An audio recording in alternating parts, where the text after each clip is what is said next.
The day after. How are we feeling, Kings fans? Let's talk Alex Karaban. Let's talk Darius Acuff Jr. And let's talk second round pick Emanuel Sharp.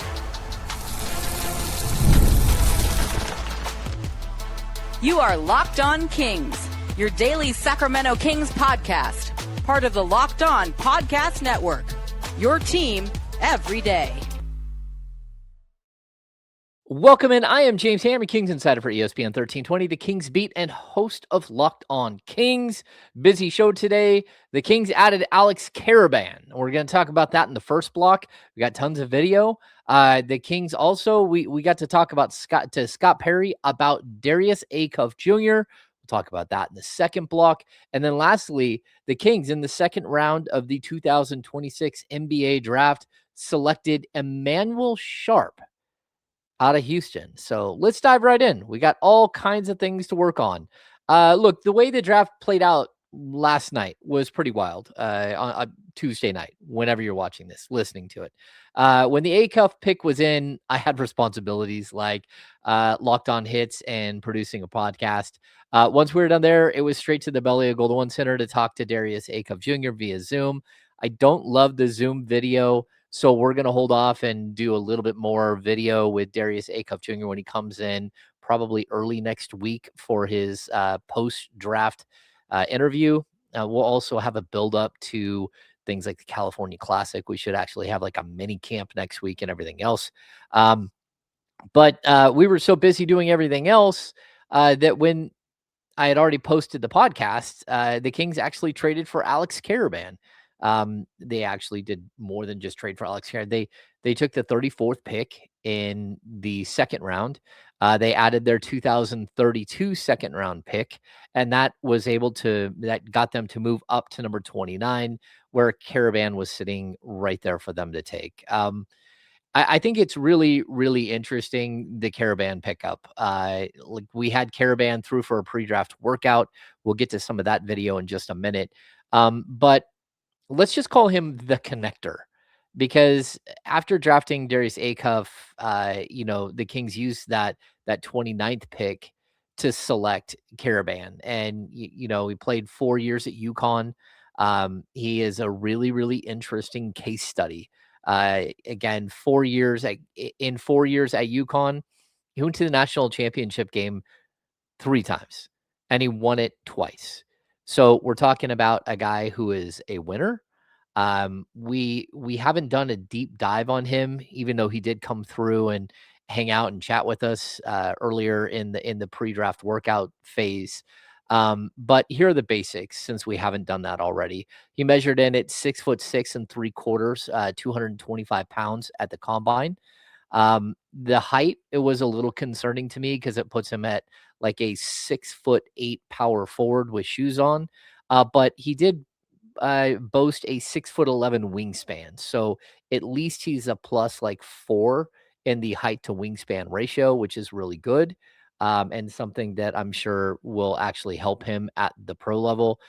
He posted a modest 28-inch standing vert and a max vert of 33 inches. So he's not a crazy athlete, but again, 6'8", 225. He's more of a physical, I'd say a physical bruiser, smart player with a really nice 3-point shot. In his senior season with the Huskies, he averaged 13.2 points, 5.3 rebounds, 2.4 assists. He did a little of everything. And actually, he played in all 40 games, and he led, I think, their conference in minutes played. He played a ton of minutes. He shot 46.4% from the field, 37.4% from 3 on volume, on 5.2 attempts per game. This is something we're seeing from the Kings. It's a thread that continues not just with Acuff, but now Karaban. And when we get to Sharp, it's the same thing. The Kings clearly looked for physical players who could shoot the 3. They were the worst 3-point shooting team in the league last year, both on percentage and on volume. And it's clear that they're trying to work some of that out. When he showed up to Sacramento for his pre-draft workout, he just kept hitting 1-3 after another. And I've talked about him a couple of times. He was actually one of the second round picks that I told you to look out for the night before the draft. And again, this is a guy that the Kings were able to get. They did have to, it did cost them to get him. But the thing that just kept standing out to me was his ability to pump up his teammates. And I think it was a really, really interesting, way of looking at a prospect who is literally just like bringing the joy to a NBA pre-draft workout, which is pretty unusual. Usually guys are pretty quiet.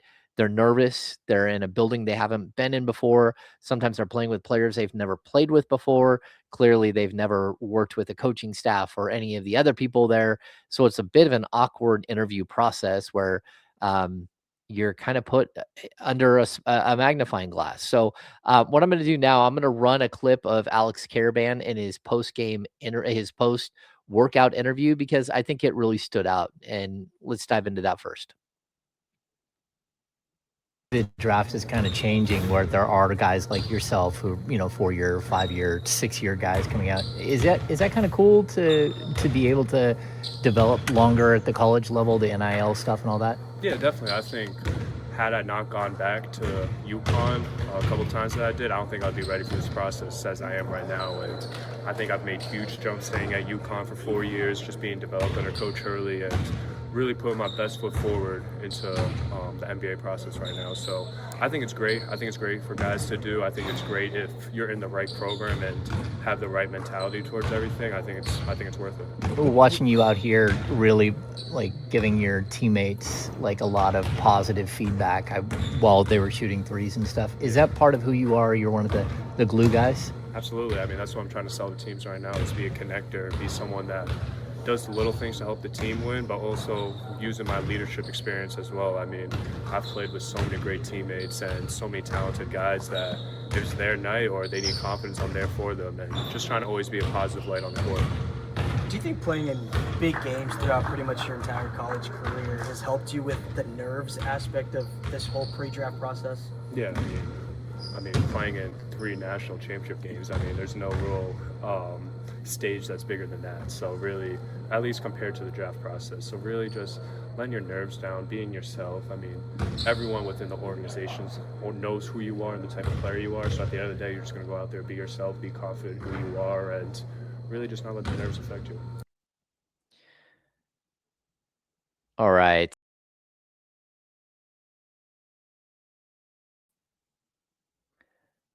Boy, struggling with buttons. I apologize. I know this may sound corny, but Karaban made a huge impact just in how he carried himself. Every player at these workouts, they're all vying for a spot in the NBA. It's a job interview, and you are competing against your fellow workout partners for one of these very few NBA jobs. And for me, I think that, when we went to talk to Scott Perry, most of it was Darius Acuff centric. Not a lot of us even really had that much time to sit there and really mull over a bunch of Alex Karaban questions. But I did ask Scott very specifically about, this type of glue guy player that he is. And I'm going to roll tape on that really quick too. Scott, you brought in something like 50 different second round pick, late first, early second guys during this offseason. One thing that stood out with Alex was not just his three-point shooting, but the way he encouraged the other players on the court while they were shooting and missing shots, and he was really encouraging. Is that something that stood out to you guys, sort of the character that Alex brings? Oh, absolutely. You hear a lot about that. You heard a lot about his story during his years at UConn, and obviously you could see the winning and the basketball from afar. But just that snapshot of the workout and getting a chance to interview him and have a bite to eat with him, you learn more about the person, and that's real genuine. And culture is everything to me. I don't think you can build a sustainable winner without a defined standard and a culture that everybody lives every single day. And it's, that's part of who he is. That's who he was at UConn. That's what he wants to bring to the professional team he plays for. So we're fortunate enough to have him here, help being one of those guys, those kind of foundational guys to help establish the culture that we want. And that's being highly supportive of one another, highly competitive, and ultimately build that sustainable winner.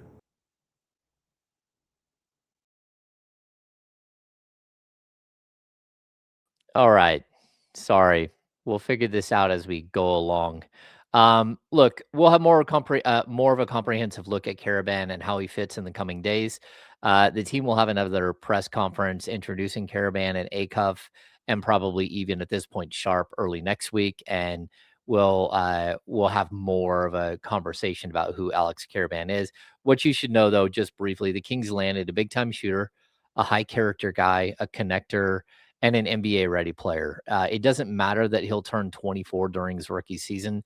I'm going to be honest with you. That is the new NBA. That is a new reality for the NBA with the transfer portal and the NIL money. There's just nothing that we can do about that. Guys are staying at the college level longer because they're getting paid more than they would if they were a second round pick or if they were on a league minimum contract. A lot of these guys are making $2, $3, $4 million to play at the college level. So why leave the college level? Why not get your education and then go to the draft later? So you're just getting a more mature prospect. Okay, we're going to step aside. When we come back, let's hear Scott Perry's thoughts on Darius Acuff Jr.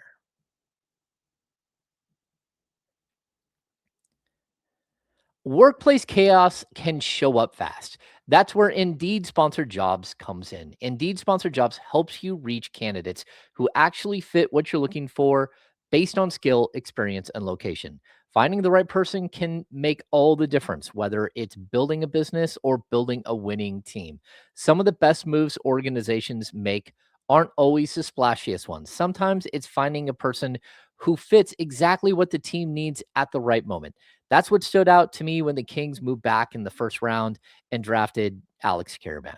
He might not check every box, but his ability to shoot the ball and to be a glue guy, that mentality could help the Kings further define their culture, their cultural vision moving forward. So it's the same idea behind Indeed Sponsored Jobs, helping connect organizations with candidates who are the right fit from the start.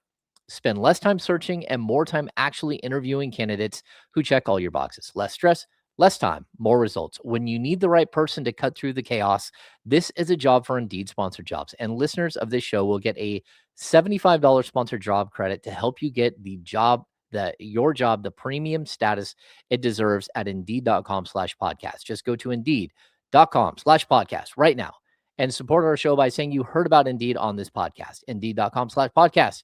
Terms and conditions apply. Need to hire? This is a job for Indeed Sponsored Jobs. Today's episode of Locked On Kings is also brought to you by Hims. ED is way more common than guys think, and millions of men deal with it at some point. Hims offers a simple, convenient way to take care of your health by connecting you with licensed healthcare providers online and giving you access to personalized treatment options from the comfort of home. No awkward appointments, no pharmacy lines, just straightforward process designed to help to make getting care easier. Taking care of yourself shouldn't feel complicated, and Hims makes your process private and easy to navigate. It's healthcare built around your schedule and your comfort. Let's see, when something is already uncomfortable to talk about, the last thing you want is a complicated process. Having the ability to start online from home makes taking that first step feel much more manageable. To get simple online access to personalized, affordable care for ED, hair loss, weight loss, and more, visit hims.com/lockedonnba. That's hims.com/lockedonnba for your free online visit. hims.com/lockedonnba. Prescription required. See website for details and important safety information. Sildenafil is a generic version of Viagra. Viagra is a registered trademark of Viatris Specialty LLC. Hims is not affiliated or endorsed by Vietris.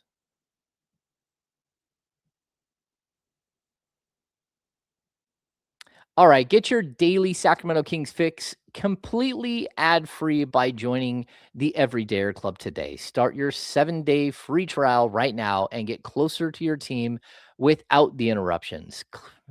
Go to lockedonkings.supercast.com to learn more.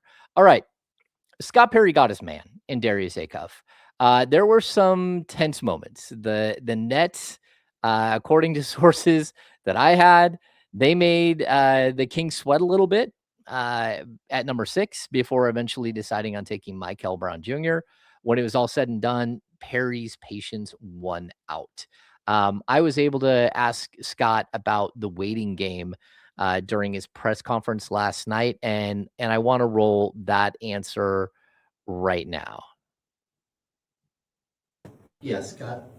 Um, you talk about the way that Acuff, all of the accolades and everything, but how nervous were you watching the draft unfold and whether or not he's going to fall to you at number 7? And were you super confident that that was going to happen?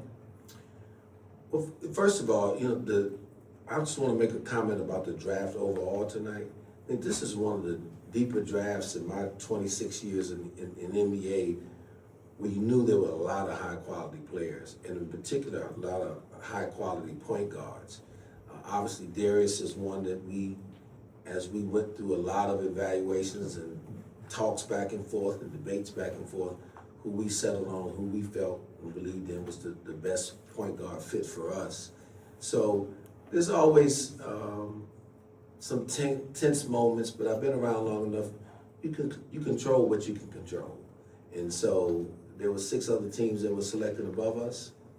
We were comfortable staying where we were at 7, and we had an idea there was a possibility that he could get to us, but we know that a lot of people around the league also saw the immense talent that this young man had, so it wasn't necessarily a guarantee, but it worked out the way it was supposed to work out.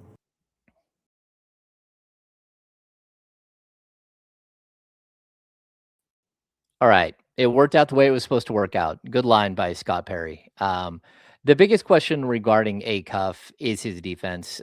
We had moments where he looked lost when going through the film. Again, sometimes he looked like a traffic cone, and he's an elite athlete, and that didn't make a lot of sense. The big some of that was due to the way that Arkansas head coach John Calipari relied on Acuff to run everything on the offensive side. Either way, there has to be improvement. Again, the tape shows too much grabbing and slapping at the ball from behind. So again, Scott Perry was asked repeatedly about Darius Acuff's defense during his post game, and I'm gonna run one of those comments right now. Well, first of all, he is a tremendous competitor, and I watched what he did with that Arkansas team this year.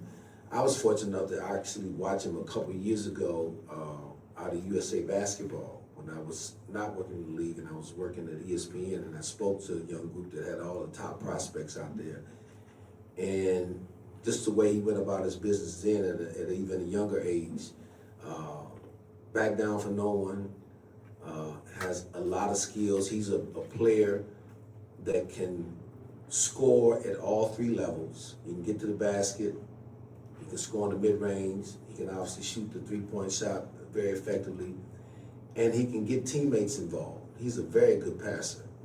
And so that's what you look for in a point guard. So he exhibited all those skills, so we're very comfortable in showing that. The defensive part, look, I'm a former college coach for 13 years.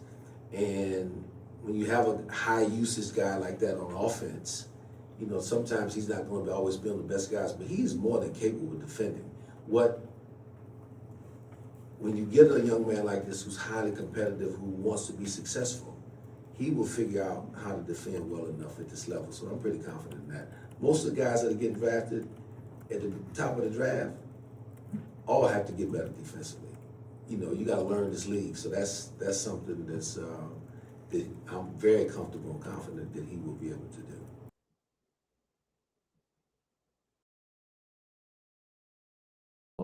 All right. Yes, Scott Perry's confident. He's confident that Darius Acuff Jr. will get better on the defensive side of the ball. The usage comment, I think it's a really good point. Again, it's not just that Acuff was a guy who averaged 23.5 points per game. He also averaged 6.5, 6.4 assists per game, 3-to-1 assist turnover ratio. He's a guy who had the ball in his hands all the time. And we've seen this throughout the course of the NBA where players just tend to not be able to keep up, especially a young player. You also have to remember that we just talked about this in the Alex Karaban thing, that the way the NCAA is working right now, there are a ton of veteran players at the NCAA level. Again, a ton. So many guys came through in pre-draft that were 4 or 5 years of eligibility. I think there was one guy with 6 years of eligibility that he'd blown through and could no longer go back to college. So when you're an 18-year-old kid and you're walking into a program like Arkansas, that's in the SEC, and like it's a very, very difficult situation to walk into, and you're able to perform and you're able to find success, especially as a scorer, I think you are going to let some of that stuff go by the wayside, the defensive side, especially when they have a veteran team around you, many, many good defenders that, can support him. Unfortunately, the Kings don't have that where he's coming right now. They've got to find more defenders, which is something that clearly was they were looking at during the draft process. But look, he's going to be like every other top tier prospect. He's got a flaw, and every single one of them have a flaw. It's not that difficult to find. You just got to kind of work through it and make sure that you're supporting him the right way, both as a coaching staff, but also as a front office by bringing in the right players to put him in a position to succeed. So, really interesting stuff from Scott Perry. We'll have more of that in the coming days.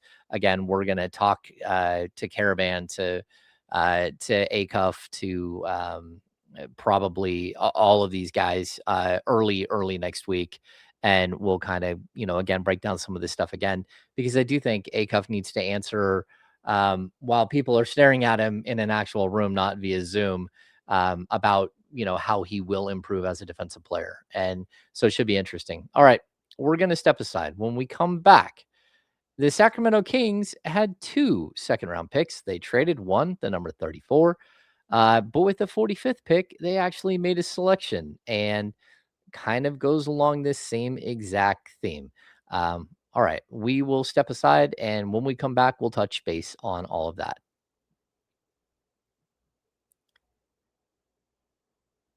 There are more live events than ever we're seeing right now. Games, concerts, comedy shows, festivals. The hard part usually isn't deciding what you want to attend, it's actually getting the tickets. Between long wait times, confusing checkout processes, and surprise fees, buying tickets can sometimes feel harder than it should. That's why so many people, so many fans are turning to Gametime. The app is built to make buying tickets simple with upfront pricing, seat views before you buy, and exclusive savings opportunities that help you get to the events you want without the usual hassle. My biggest pet peeve is when you think you found a great deal, you get all the way to checkout, and suddenly the final price looks completely different. Game Time takes the guesswork out. As a concert goer, there is nothing more frustrating, especially if you're buying a group of tickets. If you got 4 people going or you got 6 people going, and all of a sudden your price goes from like one number to some astronomical number, and you're like, what in the world just happened? That's why buying tickets on Game Time, seeing what the upfront price looks like, just makes so much more sense. So take the guesswork out of buying tickets to every type of event with Game Time. Download the Game Time app, create an account, and use the code Locked On, LOCKEDON, for $20 off your first purchase. Terms apply. Again, create an account and redeem the code Locked On for $20 off. Download the Game Time app today. Okay, with the 45th pick in the 2026 NBA draft, the Sacramento Kings select Emanuel Sharp, shooting guard, Houston. The Kings, again, they moved the 34th pick to get Alex Karaban at number 29, but they still had that second rounder to work with. They used that selection on a seasoned veteran college guard that projects as a 3-and-D player. Sharp started 37 games last season alongside Kingston Flemings with Houston.